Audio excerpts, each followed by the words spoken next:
She has my vote for president of anything that she wants to be president of. And I think she has our audience's vote too. So we know at GLAG that we like to try new things every year. So this year, a couple of new things have been introduced, the roundtables this week, which were great to participate in. And up next, we're trying our first GLAG workshop. Hey, Audrey, would you like a cookie? Tim Tam.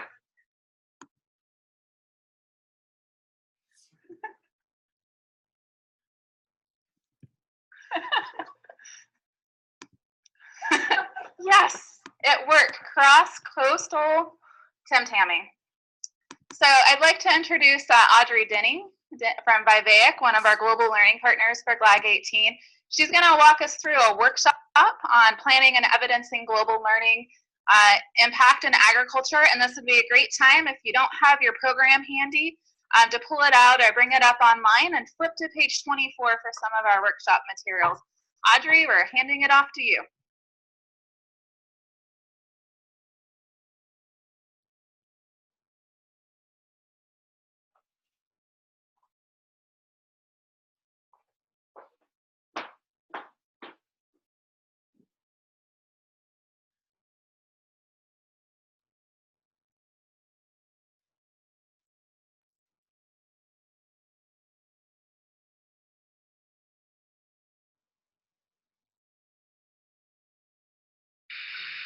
With our first ever interactive GLAG workshop, and we're gonna have fun. If we were in person, ready to have fun, and then you'd be all like, yeah, we're totally ready to have fun. But it sounds like there's no sound. Is there? Now there's sound. Is there sound? I'm telling jokes. I'm good. Okay, so if we were in person, I would be asking you, are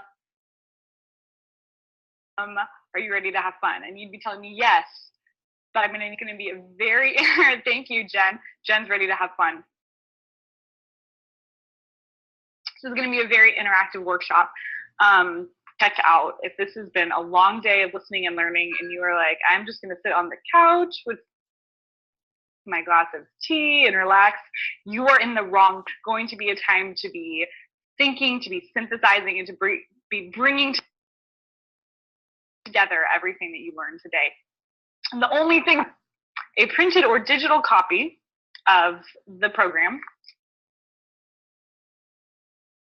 something to write with, likely not as fancy, to write on, or your computer to type into. So those are all you need to be successful at, and the attitude that you are really fun and with us. So without further ado, we are going to dive right into our first activity. Good chances throughout this workshop. I'm going to be speaking to you who are sitting casually at home or in your offices by yourself, into the waddies. So as we dig into the two different activities, as we dig into activities throughout the workshop into both of the audiences. So the first thing that we're going to do is we are going to brainstorm a global learning activity within the constraints of a certain scenario. So we've had a lot of great examples throughout the day of different activities, different ways that we can engage our students or our audience activities. I just went away. And global learning activities. And so, okay, I'm still on, you can still hear me. So to do that, you need your workshop workbook on page 24. There are 4 different scenarios. So different scenarios represent different constraints. So you can see on the screen here, depending on your time zone, you'll be selected to a certain scenario. So read through your scenario, read through the constraints, and think of an idea for a global learning activity that would fit within those constraints. My folks at my watch parties, you are broken up into scenarios by the logo on your screen next to the scenarios. So Nebraska, you're A, Purdue, you're B, Michigan State, you're C, and Iowa State, you're D. Otherwise, everybody's going to follow the time zone rule. So take about 3 minutes, 3 to 4 minutes, and you're going to think through what an activity could be. When you have your idea, you're going to type it into the chat box. So just write scenario A, colon, and then dump in your idea for what an activity could be. I'll also be answering questions in the chat box for the first 3 minutes. So if you're confused or you hit a stumbling block, just shoot me a chat and we'll make that happen. All right, we're going to, Daniel, can we set the timer for 3 minutes? And we'll get started.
So as you have those ideas, start dumping them into the chat box.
Awesome, and that was your 3 minutes. So we are going to hear out from our watch parties, keep dumping those thoughts and those ideas into the chat box, but let us check in with Nebraska. You'll go first. Share with us your scenario and then share with us the idea that you came up with.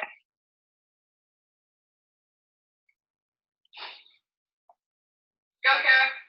Oh, okay, so we thought that we don't have access. Okay, so our scenario is you don't have time or money to take your students abroad, and you've never been overseas, but you do have access to the interweb.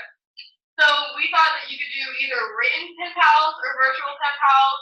You can get access to like addresses and people through group chats or through local multicultural centers.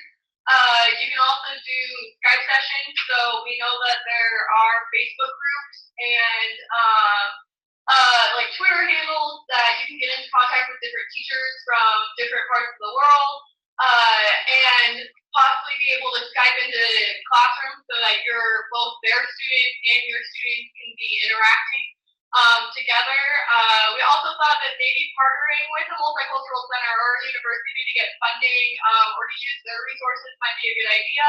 And then on another side, we thought maybe having our students do some research opportunities on different global ag issues might just be an easier way, less expensive, not as much communication, but they're still kind of getting access to those issues that are coming up around the world. Hey, that was awesome. Thank you, Nebraska. Purdue, Nebraska, your name, and also your university and state. Purdue is offline, so we're gonna skip to Michigan State. Go ahead, tell us, Michigan, your scenario and your name, so I don't call you by your state, and what you guys came up with. Hi, Amy Pickney here. What we came up with, because we don't have any constraints, is we would have the agriculture amazing race around the world to study food systems, farm to table. Our global learning activities will include travel to Kenya, South America, Europe, Southeast Asia, and that is it. Wow, I want to be part of that activity. When we find limitless money and resources, I hope you invite me. Thank you, Amy. And let's go to Iowa State, scenario D.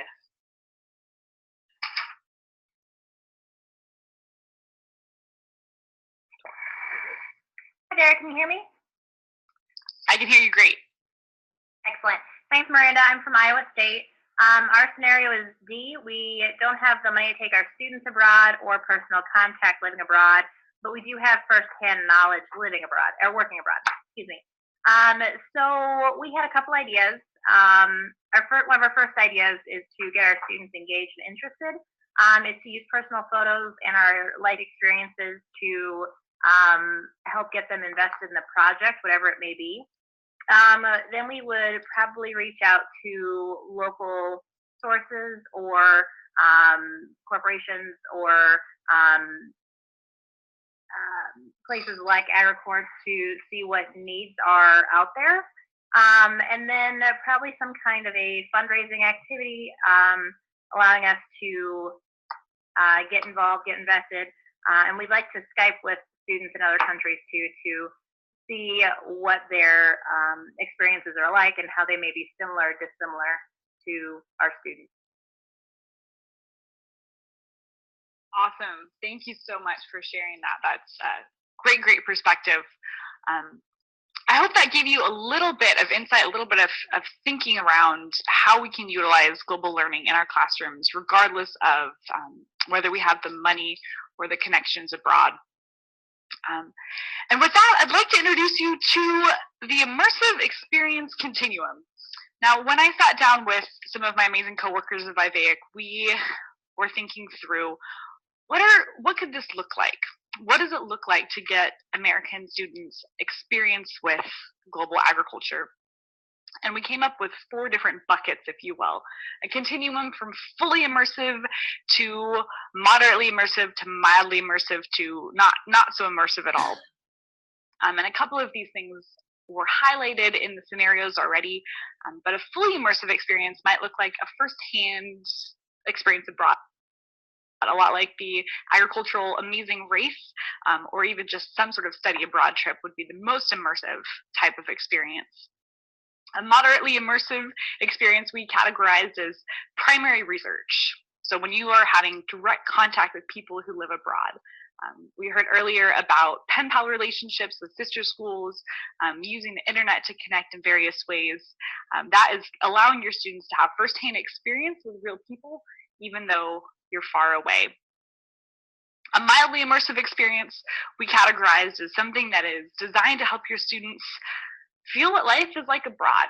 So a 360 video or a scenario or a case study, any type of experience where your students could get the feel for it without actually speaking to or talking to someone who lives abroad. And lastly, the least immersive type experience would be some sort of secondary research. So if your students were researching another country on the internet or using Google Earth or reading books, anything that's more of a secondary research type activity, that would fall into that last bucket. Now here's the key point to take away here. This is a continuum, right? It does go from fully immersive to least immersive, but it's not a value judgment. Depending on our constraints across the board, one of these might be practical and some of them might not be practical. And learning can happen at every single stage in this continuum. Sure, it might be more rich, it might be more immersive, it might be more experiential, kind of the higher up on the continuum you are, but every single stop on this continuum, you can provide authentic, powerful learning experiences for your students. So I want that to be something that you carry with you throughout the day, because our goal here today is really to help you think through and help you figure out what can you do? What does this look like in your context? We're calling in from, I forgot how many different states, but 6 different countries. And so giving your students global learning and agriculture experiences is going to look different for a pre-service teacher in America. And then it's going to look for Boat and Trent working in Ghana, right? And so our purpose here together for the next 45 minutes is to really dig into what does this look like for you? And so we're going to give you some practical tools to think through how you can design a global learning activity for your students in an effective way. So we're going to figure it out together. Pages 25 through 28 in your program are an activity design guide. You're going to walk through at your own pace here in a minute when I release you, developing a learning goal for your students. You're going to look at the global learning rubric to see if there's anything there that might be able to drive your activity design.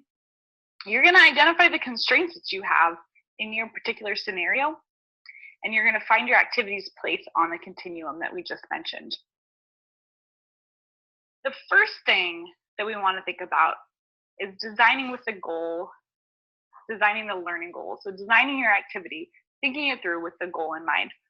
So flip with me here to page 25 in your participant manual, and we are going to check out together the table at the bottom.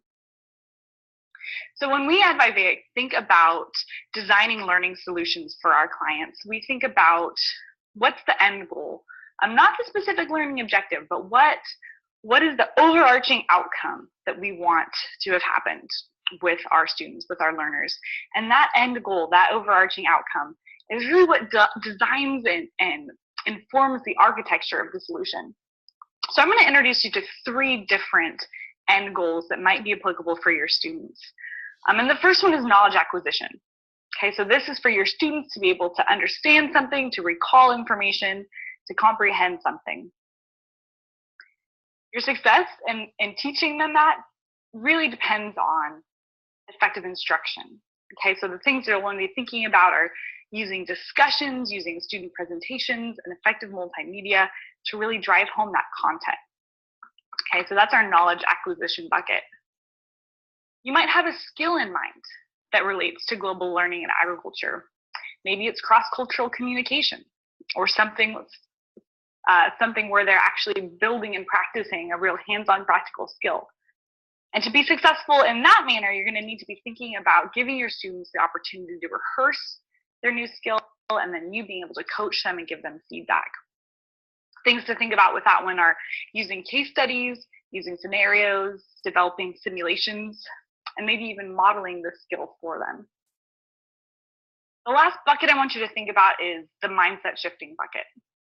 So this is for your students to be able to change their mindset or their attitude about global agriculture.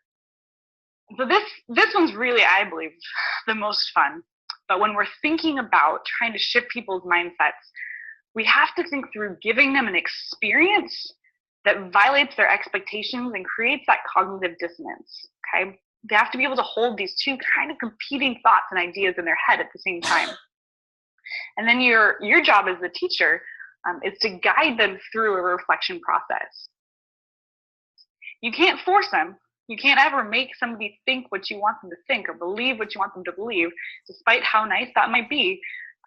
You have to guide your learners through a reflective experience process using Kolb's models, but we generally use to think through their own perceptions of things. And so those are the three main buckets that we'd like you to think about. And so as you're developing your learning activity, think through, with your students, do you want them to learn something about the world? Do you want them to develop a skill that will help them be successful in the world?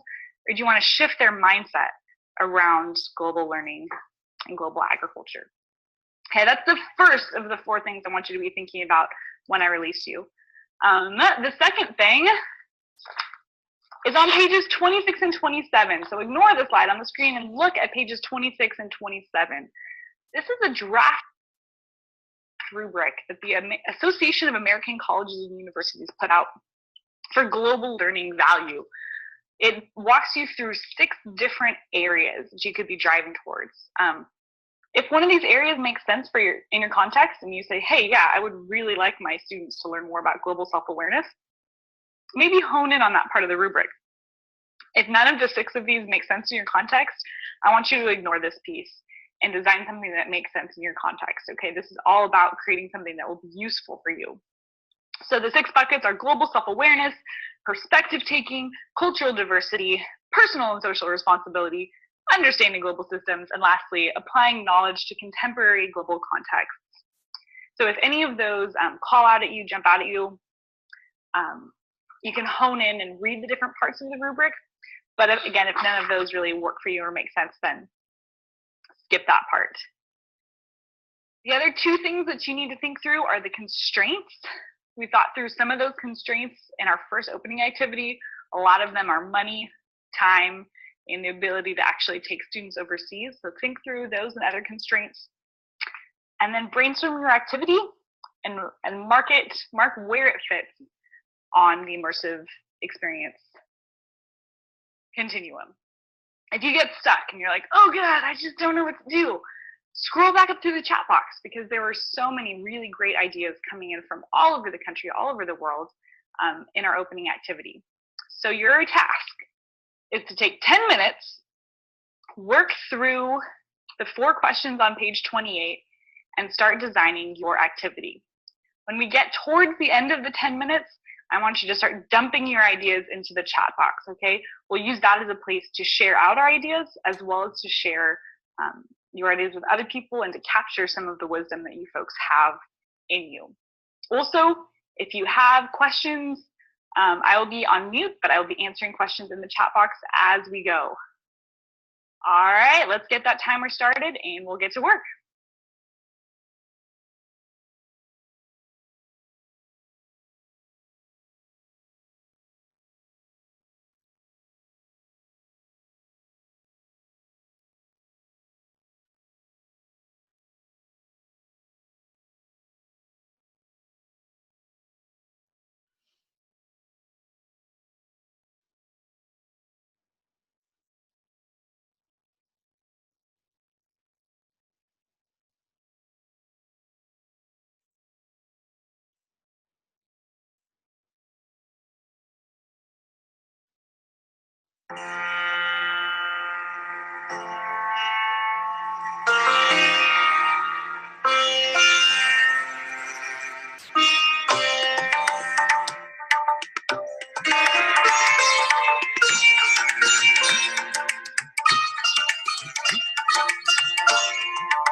All right, we're gonna do a quick gut check and see where we're at. So if you are thinking about your activity still, but you have a good idea for a global learning goal, go ahead and type your ideas, your thoughts into the chat box of where you're at so far.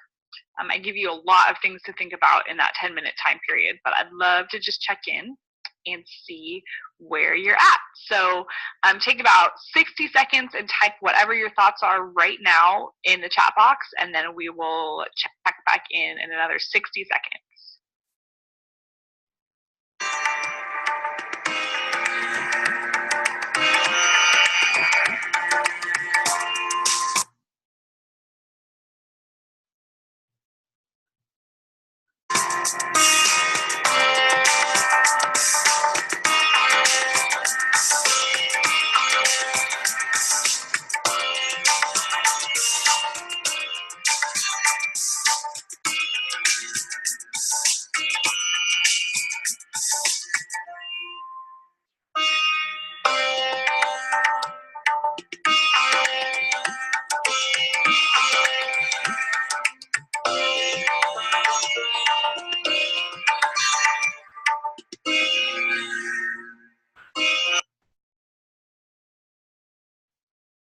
All right, let's go ahead and check in with our watch parties. Nebraska, what are you guys thinking? What have you come up with so far?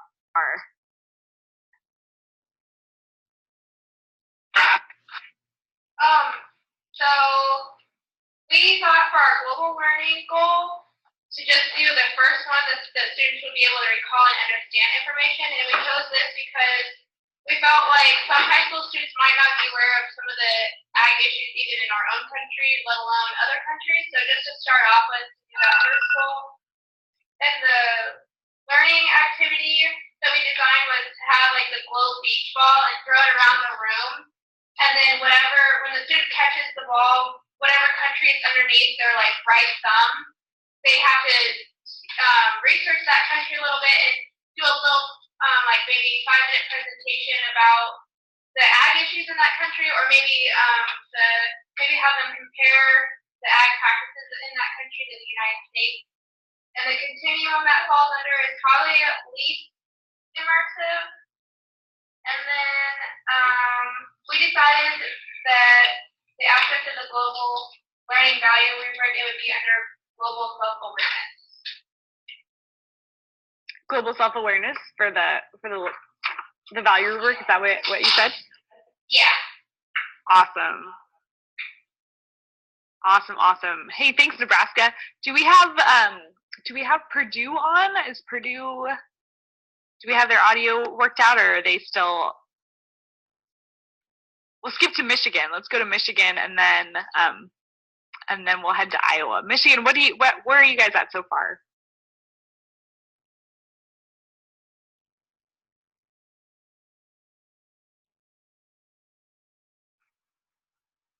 be Michigan State University. Go ahead, Amy. Can you hear me okay? Yes. Hey, we have you. Okay, perfect. Amy here. So we're Michigan State University looking at understanding global systems and applying knowledge to contemporary global contexts. And what we're looking to do for our activity is to start with middle school and then span up to their experience abroad. So we start with a middle school report and then have when they're in high school, have them share a meal with an MSU international student.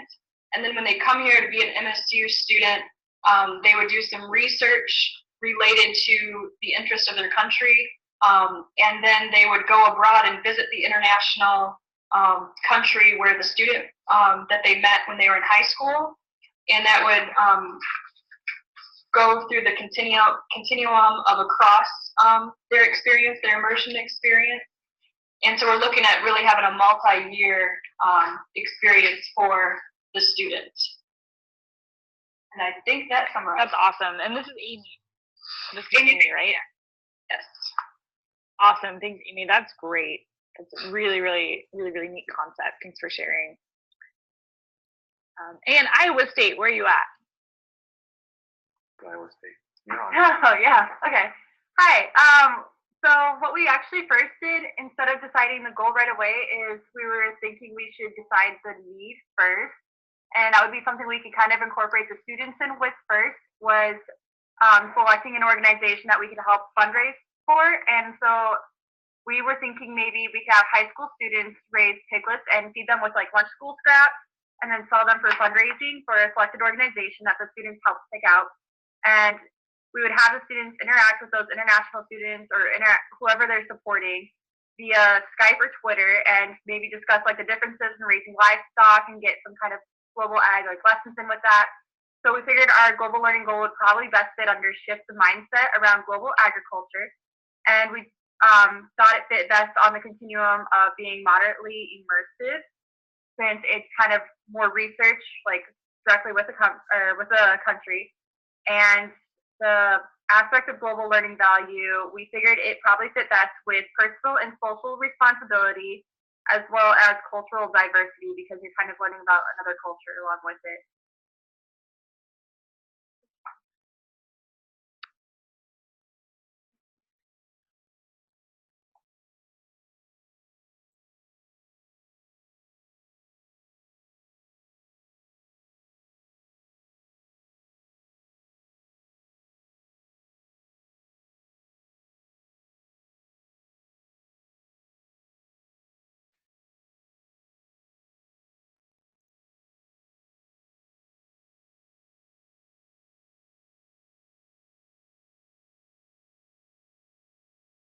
Well, team, I believe we've lost sound from Audrey, but she'll be back soon. Wait, you can't hear me? Uh-oh. Guys, am I back? You're back now. You scared us, though. Hey! Ta-da! Da-da-da. You missed all my good jokes. I don't know what you heard and what you didn't. So we're just going to say, hey, if we're teaching it, we also have to be able to assess it. We have to be able to measure it. And we need to be thinking about that from the very, very beginning of our activity design. And so we're going to spend a couple minutes now thinking through what kind of assessment might be the most appropriate in your context based on your stakeholders and your goals. So on page 29 of your program, you can see some guiding questions. The first one is who are the stakeholders? Is it just your students? Is it your community members, your parents? Are you having to raise money? In that case, is it your funders, the school board? Who's got a stake in what you're doing?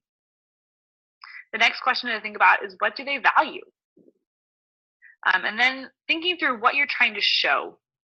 What you're trying to show through your assessment and your evaluation. Are you trying to show your students' reaction to the experience?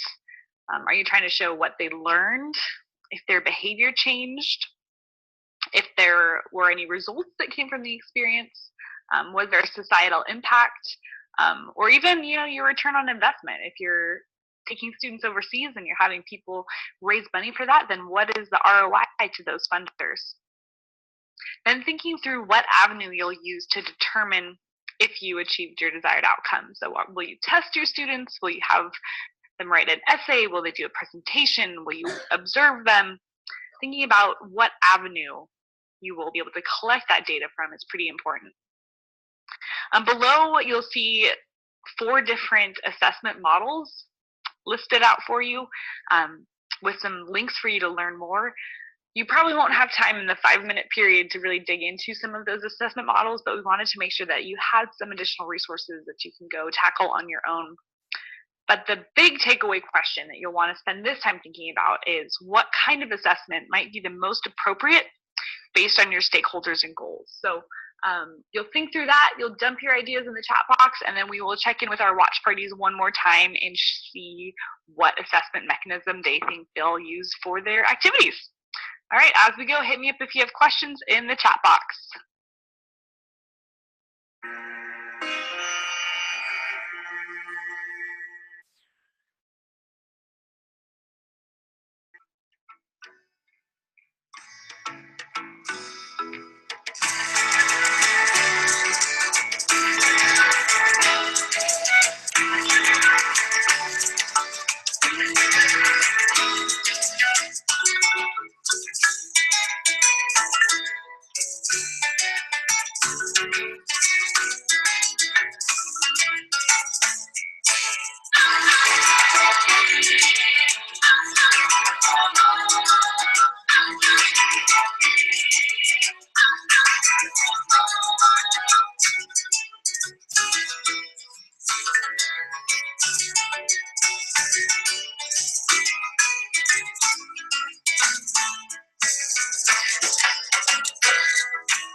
right, and that was your 5-minute timer. Hope you got a chance to think a little bit through what kind of assessment might be appropriate given your context in your activity. Let's check in with our watch parties one more time to see their reactions and their initial thoughts to their assessment. So let's head first to Nebraska. So for ours, we decided that the stakeholders would be our community and parents, and then that we'd be wanting to see what learning and the results of what the activity would bring as a presentation. So, for example, like community night, where the students would present their their project to community members and parents.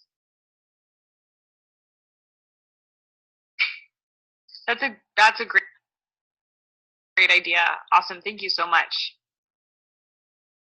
And let's go to Michigan State. Go green. That's what we say after we say Michigan State. I don't know why, but that's what we do. Thank you. Amy here again. So we're looking at a multi-pronged assessment. Can you hear me okay? Yeah, I got multi-pronged assessment. I liked where you're headed. Okay, perfect. All right, sorry about that. So we're looking at a longitudinal study to see the measurable knowledge gained from the student at different levels. So we're looking at middle school, high school, college, and their study abroad experience. And we have multiple stakeholders, but we're going to focus in on the at the middle school level, the teachers, and then at the college level, we're going to look at the host country as one of our main stakeholders, and we could list all the stakeholders, but it would just be quite a bit here. So for time's sake, we're looking at the host country to see the impact that it would have there. So in middle school, for an assessment, we would do a paper and a presentation. At the high school level, we would have them write a blog about their experience, so that way we can collect the information from a number of high school students, and they could kind of see what their peers are learning. And then at the college level, they would do a research paper. And then their study abroad experience, we'd have a reflective video paper, so that way we can kind of measure over time the difference between the student's knowledge that they have based on a student that didn't go through the program. And I think that sums that up. Tell me more about the reflective video paper. Yeah, sure. So what we found was that it's hard to actually to measure the impact of the study abroad, because that's something that over time could impact in their career. But how do you put that in an assessment with the experience? Because once they come back to Michigan, we didn't really come up with a clear assessment on that. So we thought, if we had a reflective video, then that would get them to describe their experience compared to somebody that didn't go on a study abroad. So we're definitely open to any comments on that, because we didn't quite come up with an assessment other than the reflective video. That was a technique that was new to me, so I wanted to hear more about that. Thanks for sharing. That's awesome. Yeah, thank you. And last but not least, Iowa State. What were you guys thinking? Hi there. So because we're mostly working with high schoolers, we don't always know what they do or don't know. So we thought we would probably start with a pre and post analysis discussion, kind of like a pre or post test, where we'd have our students kind of write down what they think they might know, and then go back to those same assumptions after our activity. We wanted to keep track also while we were working through activity through like journaling, so that our students have something to look back on, take some pictures, videos, that kind of thing. So we have, hard copy proof, and use all those materials, our journals, our pictures and videos, that kind of thing, in a final presentation to be presented both in the class and then also probably outside of it maybe to our school board or some fundraising events, that kind of thing, to help keep that interest alive. That's awesome. Thanks so much for sharing out. I hope that those 3 watch parties sharing out give you some different ideas listening in by yourself about some different ways that you can measure and assess learning. And if you do have some time over the next couple days, I'd really dig into some of the different assessment resources that we have listed in the program there. They might spark your curiosity and your engagement on different ways that you can think about how to measure outcomes for your students. So with that, I hope that this was a good activity for you to think through specifically how to incorporate global learning and agriculture in your context. I hope you had a little bit of fun, and with that, we'll wrap up and we'll kick it back over to Brad and Sam.